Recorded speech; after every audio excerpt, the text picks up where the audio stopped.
রিক্সা চালায়, মা মানুষের বাড়িতে কাজ করে, কিষান খাটে। চর এলাকার মানুষ কষ্টে দিন পথ যায়।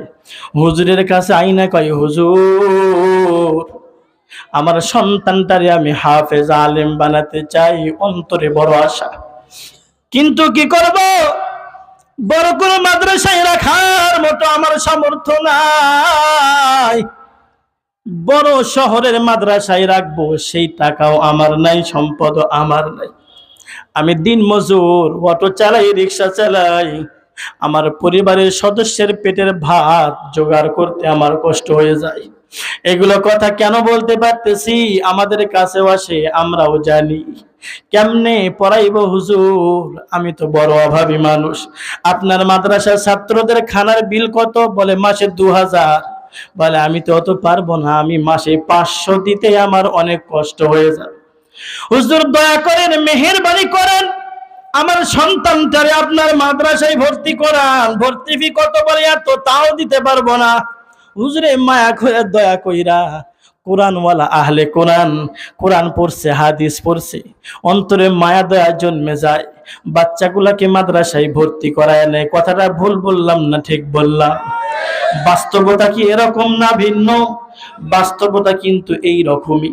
যখন বাচ্চাটারে মাদ্রাসায় ভর্তি করায় দিল, বাবারে দুইটা কদমে হাত দিয়ে বলা যায়, এই বাচ্চাগুলারে তুমি যদি কোনোদিন তার উপকার করতে না পারো, ক্ষতি করার চেষ্টা করবে না, তোমার কপালটা পইরা যাবে। কুওয়াতেনে কেনাদারি বদমকুন বরওজুদে খুদ সতম বে হদমকুন।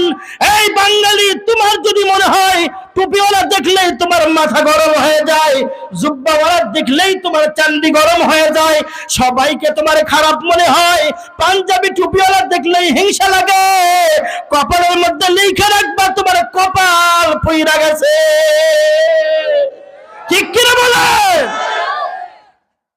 আর যদি মনে করো মাদ্রাসার তলবে ইলম দেখলে আমার বড় মায়া লাগে গো, বাচ্চা পাঞ্জাবিওয়ালা, জুব্বাওয়ালা, পাঁচকল্লি টুপিওয়ালা, টুপি মাথায় দিয়ে মাদ্রাসায় আসছে, ওরে দেখলে আমার অন্তরে বড় মায়া লাগে, বুঝবা তোমার মধ্যে নবীর দরদ আছে। বলেন সুবহানাল্লাহ। এতিম বাচ্চা পাইলে মাথায় হাতটা বুলাইয়া দিবে।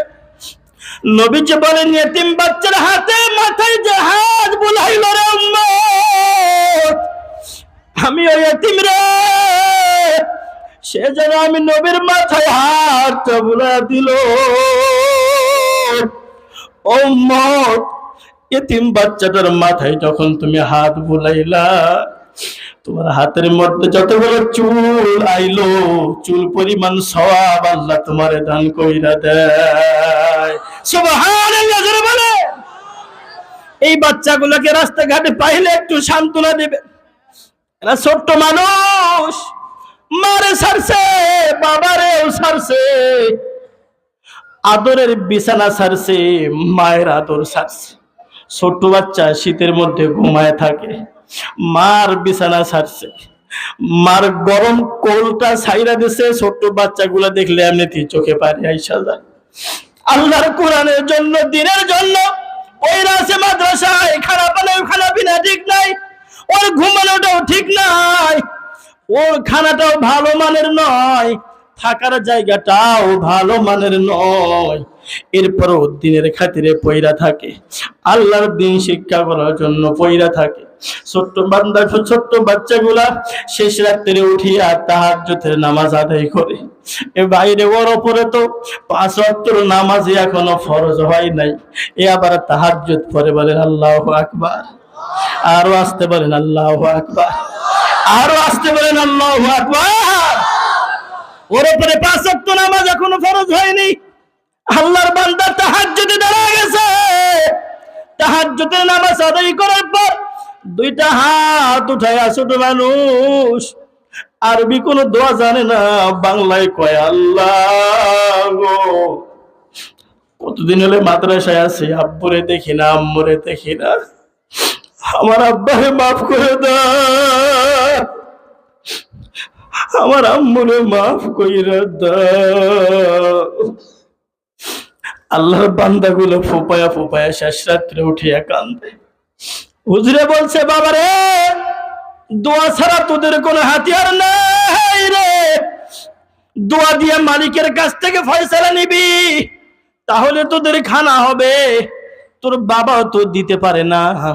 দোয়া দিয়া মালিকের কাছ থেকে শেষ রাত্রে ফয়সালা নিবি, তাহলে তোদের থাকার জায়গাটা ভালো হবে। ছোট মানুষ তাহাজ্জুদের নামাজে ফোপায়া ফোপায়া কান্দে, আল্লাহ ডাক দিয়া কয়, আল্লাহ যেই মানুষগুলো আমাদের খাবারের জন্য চাল দিয়ে গেল, যেই মানুষগুলো আমাদের খাবারের জন্য তরকারি দিয়ে গেল, মাওলা